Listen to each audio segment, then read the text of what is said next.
So yun, medyo maaga pa. Tapos 4 pa ang flight natin, pabalik ng Macau.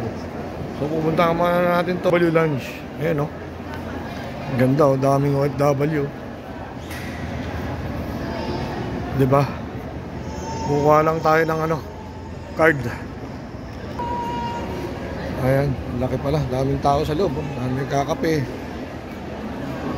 OFW Lounge, sama mapahinga. Sa mga alas 2 siguro, mga 2 hours muna tayo rito. Diba? Malaking bagay ito eh. Lugaw-lugaw, sandwich, diba? Habang nag-aantay tayo. Oh. Dito pala ang entrance sa likod. OFW Lounge.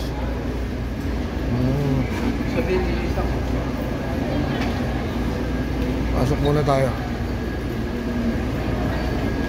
So yan ang kailangan niya, pupunta kayo rito ha. Hindi pwedeng papanggap na OFW lang. O yun, mag-register lang tayo. Ayan, daming pagkain. Sawa ka dyan, may mga puto, lugaw. Doon tayo mag-register ng ID.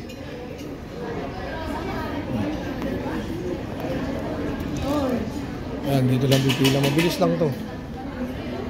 Saan ba ang pila?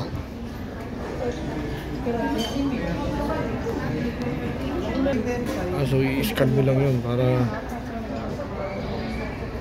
i-scan mo lang yun nandun.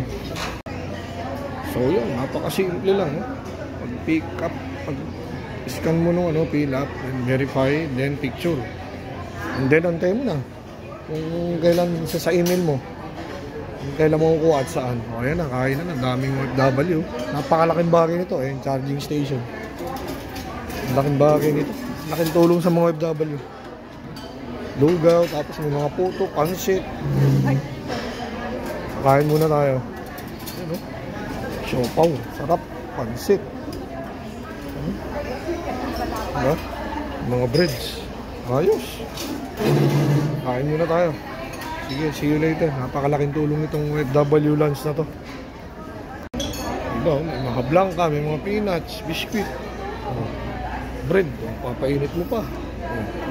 Ito, painit tayo, nalaglag pa.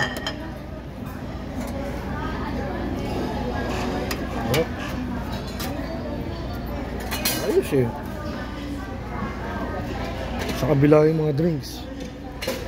Malaking bagay nito, OFW lunch oh. Habang nag-aantay ka, kakakain ka oh. Salamat kay Sir Arnel. Naisip niya to, mabuhay ka sir. Kay Sir Arnel Ignacio, mabuhay ka sir. God bless you. Tayo naman yung mga drinks. Juice, pineapple, orange, coffee. Ito na yung kakainin ko. Diba? Ano naman tayo magkakape.